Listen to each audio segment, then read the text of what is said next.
up till now we have discussed about analysis of tension members. Our whole module, that is tension members, which divided into two parts. The first one was analysis part that we have covered. It was again subdivided into three parts. First one was normal bolted connections, second was a staggered or a zigzag bolting, and third was a welded connection. Now from today onwards we will be moving on to the design portion, and today we will be seeing a numerical regarding design of our bolted connections, that is design of tension members using bolted connections. So going towards today's sum, the question here is design a tie member of a roof truss. We have to design a tie member that is of a roof truss which is subjected to working loads. Keep in mind, loads are given as working loads of 80 kilonewton dead load and 120 kilonewton live load. It is divided into two categories, that is dead load and live load. We need to use double angle sections connected back to back on either side of a 8 mm thick GP. It is been mentioned that we have to compulsory use a double angle section that is placed back to back on a 8 mm thick GP. Clear?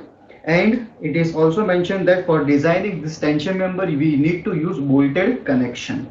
The data that have been prescribed is this: yield stress is given as 250 megapascal, ultimate stress is given as 410 megapascal for both members and both materials. Also we need to prove that, or we need to find that what will be the capacity if the angles are connected on same side of gusset plate.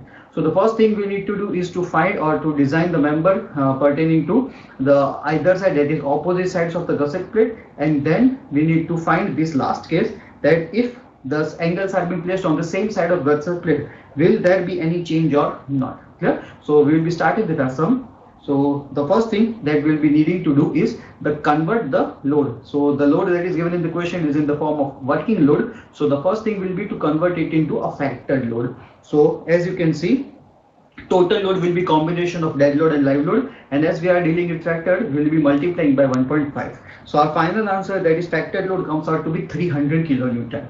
So that will be corresponding to our T. So we'll be taking capital T, that is our design strength, to be equal to 300 kilonewton. Clear? Now the analysis portion, if you are firmly through it, if you know how to analyze this, then there will be no issues while designing it, because we are covering the whole portion, that is 100% analysis has been covered in this part. So it will be beneficial if you already know the analysis of tension members that we have covered earlier. If not so, go to previous sessions again and clarify and rectify your mistakes wherever you are facing through. Now how to find the section, that is, it is asked in question that use double angle section, but how to find the double angle sections whenever we are designing a tie member or we are designing a tension member? Because in analysis it's not very simple. The section was already given in the question, we just need to find the load, and that was our analysis portion. But for designing, we will be given the loading criteria and we need to find the sections that will be taking from our steel table. So how to find this? So for each and every case, that is while designing a tension member, whether it may be of a bolted connection or a welded connection, we will be always using the equation for TDG, that is TDG equal to AGFI by gamma m that we have already seen. So this equation, that is on page number 32, clause number 6.2, we will be using this equation. TDG, that is gross strength or total strength. Total strength we have calculated it to be 300 kilonewton. So in this case we won't be finding the value of TDG, but we will be finding the value of AG, that is gross area. Clear? So here from this equation we will be making AG as our subject, and the answer that comes out will be 1320 mm square. Clear? So the area required, that is total area required, is 1320 mm square. So now we have to provide a double angle section in such a way that the AG that we have providing is greater than what is being required here. Clear? So how to select this section? So for that I have selected here a double angle 75 cross 50 cross 6 mm from a steel table. Now how to select that? For that you will be referring to a steel table. Our steel table has two quantities. One is a equal angle section and the other is a unequal angle section. It is not prescribed in question that we have to use a unequal section or equal section. You can opt for any, it is up to you, but it will be better, and for checking purpose also and for satisfying our load also, that it will be better if you provide unequal sections in your examination. Clear? So here most of the sums you will be taking unequal sections only, but if you provide equal sections, then also it will be well and good. Clear? So here we will be looking towards our unequal section page, that is page number 6 on your steel table. Here you can see various unequal sections being mentioned, but keep in mind, for safety purposes, that is, we always need to check our values that will be doing in our design purposes. For that, we will be always using the value that is greater than 60 cross 40. So we will be using our section that is greater than 60 cross 40. Clear? We won't be opting for the sections that are lesser values, because it may fail in our checks. So for that cases, we will always be taking the values greater than this term, that is 60 cross 40. You can still opt for the next pages, that is page number 8, 10, if you are not getting the value here. Now how to find this? So the area that was required was 1320 mm square. So we need to provide a section that is greater than our value, that is greater than 1320. Clear? But in this case, remember, this figure shows a single angle. So this page is for single angle. So how to find this? We need to check the values of AG, that is in third column. So we'll be focusing the value of AG, and then we'll be multiplying it by 2. So after multiplying it by 2, if the value exceeds 1320, we'll be providing that section. Okay? So here, as you can see here, the section that is 70 cross, that is 75 cross 50, and the thickness that is this 6 mm, the area that is being given, or the sectional area is 716. Clear? But 716 is for one angle, and we need to design a double angle section. So there will be two angles. So we'll be multiplying the area that is being prescribed in the steel table by 2. So our final value comes out to be 1432. That means we are providing a section whose area is 1432 and our required area was 1320. So the loading criteria can be satisfied. Yeah? So in this way you can select your sections. The sections will be different for every student, as you can see here, because there is just up to your assumption. The whichever value you can assume it, just you need to prove that the required area will be lesser than what you have provided. Clear? So now this is the main design that is being completed. Now we need to just check our basis, that have we provided the correct values or not, or have we provided the correct section or not. So for that, first we'll be finding the value of TDG. In the previous case, we have used the similar equation, but in that case we used the T that was given in our question, that was total load, and from that equation we made AG as our subject and we calculated the area. Now we'll be finding the strength. Now we will be finding the strength using which area? The area that we have just provided. Clear?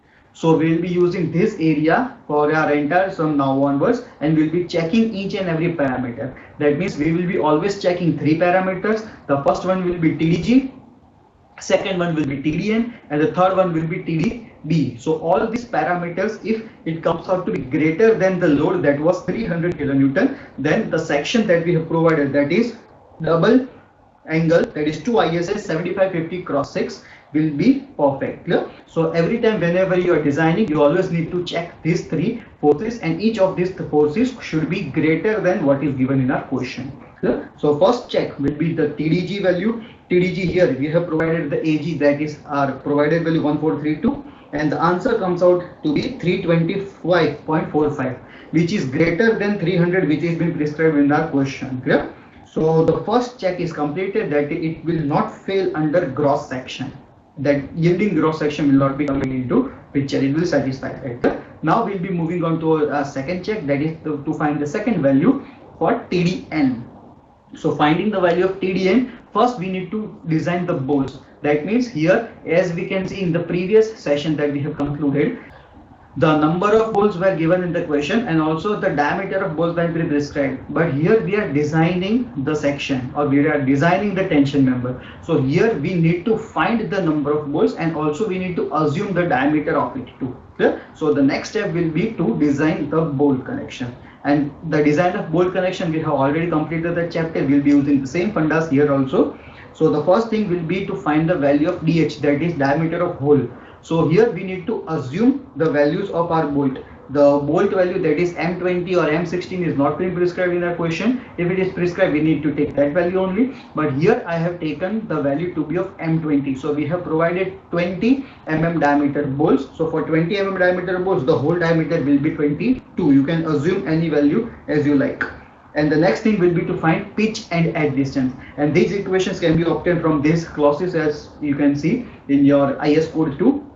And the value comes out to be, pitch comes out to be 50 and edge comes out to be 37.4, which will be rounding up to 40. So in final answer we'll be replacing the edge distance to be 40 and pitch to be 50. Clear? So these was our basic assumptions. And next, as we have seen in the bolted connection chapter, that after finding the values of E and P, we always need to find the number of bolts. And to find the number of bolts, the equation was to find bolt value, and that means to find the equation, it was total load divided by bolt value. So first, total load is already given in the equation, that is 300, and to find the bolt value we used two methods, or we used to find two steps. First one was bearing capacity and the second one was shear capacity, but that was pertaining to our design of bolted connections. For tension members we won't be going into that deep, because the sum itself there was of 7 marks. So if this sum is for 7 marks, then we have to conclude it in shortly. Clear? So whenever we are designing a tension member, we will be always assuming the shear capacity and we will be not solving it again. So for that reference purpose, you always need to use this, and to remember these values, we will be always using M20 bolts, because we will be using the same references again and again. So you need not to remember 2 or 3 things simultaneously. So every time you just need to remember one thing only, that we will be always using M20 bolts. And for M20 bolts, if they are in single shear, the bolt values will be, or strength of bolt will be 45.3. You just need to remember this value. Clear? How this value came? For that you need to find the value of VDSB. Clear? But here in this chapter we won't be finding VDSB separately. We will be just remembering this value. But keep in mind, this value is for single shear, and single shear will be applicable when there is one angle being given in a question. Here the question is for double angle, and as the question itself says it is a double angle, it will be in double shear. So for this question, or for this solution, our final answer will be 90.6, because the bolts will be in double shear as it is pertaining to a double angle section. Clear? So the number of bolts required will be total load divided by bolt value. Total load was 300 and bolt value we have calculated it to be 90.6. So the final answer comes out to be 3.31. So we will be assuming 4 number of bolts. So this was our design of bolts. Now we will be concluding with our figure. Figure is mandatory because it will be useful in the next analysis and checks too. Clear? So this will be our section. We have provided 4 number of bolts. This is our edge distance, and the center one will be our pitch. This is our side view, and this is our sectional view, as you can see here. So the dimensions of the angle are 75 cross 50, and the thickness is 6 mm that we have provided. Here keep in mind, as per our handbook, as per our civil engineering handbook, the gauge distance is taken as per our book to be 40 mm. If you are not having, obviously you will be not having, so you always need to take the value 60% of total length. Clear? So as the total length is 75, 60% of it comes around 45 something. So in this place, that is, instead of 40, if you write 45, then also your answer will be perfect. But as per our book, it is taken as 40. So we'll be solving it as per 40, but for examination purpose, you will be always taking 60% of total length. Clear? So 60% of 75 will be taking as our gauge distance. So moving further, we will be finding the values of TDNs, and for TDN we will be using this equation that is given in our page number 33. But keep in mind again, this equation is for single angle. Clear? This equation to find TDN is only for single angle, and we are designing a double angle. So what to do? There is nothing much. We always need to multiply it by 2. Clear? This equation is for single angle, and for solving for double angle we will be just multiplying the final value by 2. So that will be our answer for double angle. So we will be finding the first value, that is beta, and beta equation can be given here. So the first thing that we will finding is W. W is the width of our outstand leg, and our outstand leg is 50 mm. So W will comes out to be 50 mm. Second, we will be finding BS, that is our shear leg, and shear leg can be calculated from this figure 6 on your page number 33. As it is a bolted connection, we will be using this left hand side figure, and you can see this, that W will be our shorter leg, that is 50, and WL will be our gauge. Clear? So gauge, as we have assumed to be 40, so this comes out to be 50 plus 40 minus thickness. which the final answer comes out to be 84 mm. Yeah. And the last thing that we'll be calculating is the length of connection. And for length of connection, we'll be requiring this figure again. So length of connection is always the distance between our first bolt and last bolt, and that the center to center distance. So the center to center distance between our first bolt and last bolt will be 3 into pitch. Yeah? So 3 into pitch comes out to be 150 mm. So this was our length of connection, and from these values we can obtain the value of beta. Beta here comes out to be 1.187. So beta that comes out to be 1.187 should always be greater than 0.7 and should be less than 1.44. That is applicable here. And the next step will be to calculate the value of ANC and AGO. So ANC can be calculated from this section. As you can see, ANC, that is net area of connected lead. So this will be our connected lead, that is 75 mm, and this will be our outstand lead, that is 50 mm. Yeah? So for ANC, this will be our total length, and to find the effective length we will be always deducting half of our thickness. So that will be minus 6 by 2, and as it is a net area, that will be a deduction of one hole, so minus 22 and multiplied by thickness.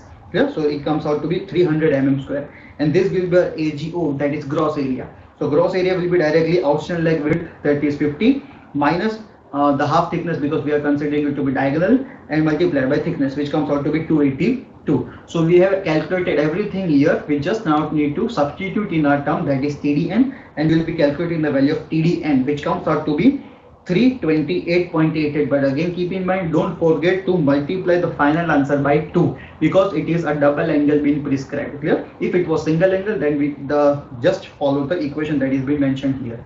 So the final answer comes out to be 328.88, which again is greater than 300 kilonewton. And keep in mind again, this carries 1 mark because we are not solving or finding the value of TDN. We are proving that the section that we have applied or the section that we have provided is perfect or not, and for that you always need to prove that the three cases TDG, TDN and TDB is greater than the load it is to be resisted. Clear? So this was our second step, and the third will be to find the value of TDB, that is block shear. And for block shear we always need to go to page number 33. Here the two values can be seen here. So first value will be of TDB1 and the second value will be of TDB2. So TDB1 and TDB2, as you can see here, so we'll be finding that values.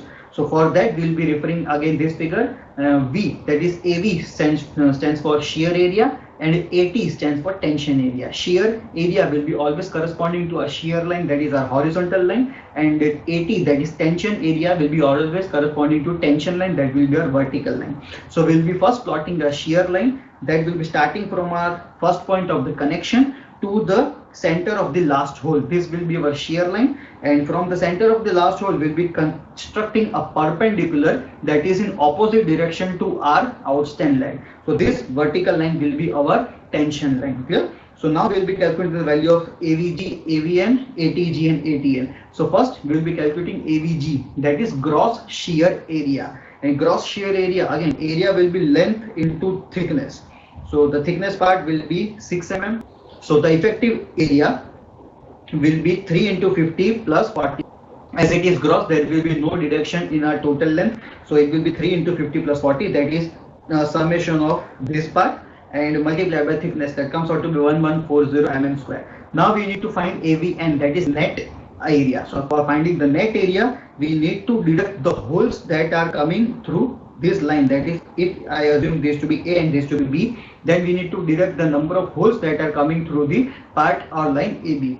So as there are total 3 full and 1 half bolt that is being cutting through the line AB, so we'll be deducting 3.5 holes, and the hole diameter is 22. So this will be our effective length multiplied by thickness. The answer comes out to be 678, and the same goes for our vertical line, that is tension line 2. So here the upper length will be 35 because the gauge we have assumed is 40. So total was 75. This is 40. So the remaining portion will be 35. So we'll be taking the length of our tension line to be 35, and as it is gross, it will be direct length into thickness. So 35 into 6. And for ATN, we'll be deducting the hole. So for this vertical line, total half hole is being deducted here, as you can see. So we'll be deducting 0.5 into hole, that is 22. and that will be our ATN. Clear? So we'll be substituting everything on our equation, that is for TDB1 and TDB2. So TDB1 comes out to be 192.09 and TDB2 comes out to be 163.28. Clear? Now again, remember this, that most of the students does mistake here.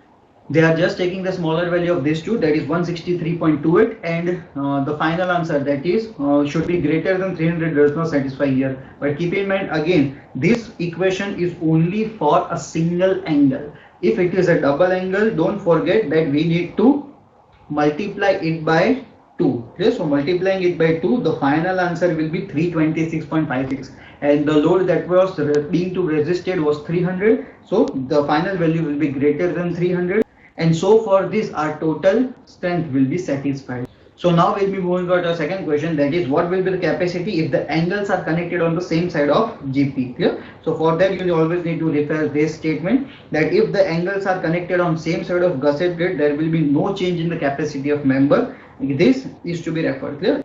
So this question, extra question, is been just asked to trick you. The answer won't be changed. We will be solving using same method only. So just the last statement will be required if this something like this is asked in your GT examination. Clear? So this was our sum pertaining to design of tension members with bolted connections. This will be our exercise problem. Solve it, and we will be looking upon more design problems in the next session.